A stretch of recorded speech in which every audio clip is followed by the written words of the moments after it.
Parliament ఎన్నికల ముంగిట రాష్ట్ర రాజకీయాలు ఆసక్తిని రేపుతున్నాయి. ఎంపీ ఎన్నికలకు షెడ్యూల్ విడుదలవ్వడంతో ప్రతిపక్ష బారాస, భాజపా పార్టీల నుండి కాంగ్రెస్ పార్టీలోకి ఊహించని విధంగా భారీ చేరికలు కొనసాగుతున్నాయి.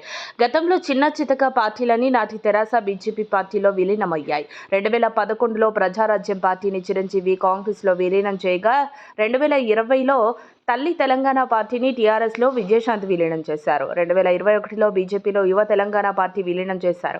యువ తెలంగాణ పార్టీ అధ్యక్షుడు జిట్టా బాలకృష్ణారెడ్డి, వర్కింగ్ ప్రెసిడెంట్ రాణి రుద్రమ.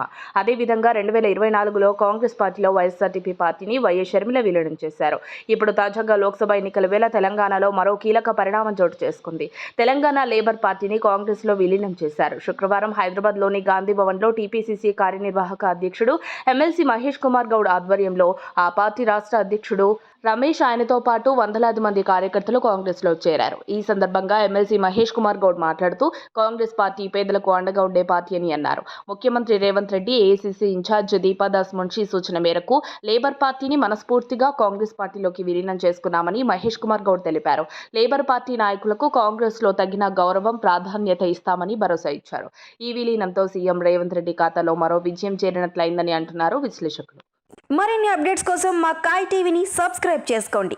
మా వీడియో కనుక మీకు నచ్చినట్లయితే లైక్ చేయండి, షేర్ చేయండి. మీ విలువైన అభిప్రాయాలను కామెంట్ బాక్స్లో తెలియజేయండి.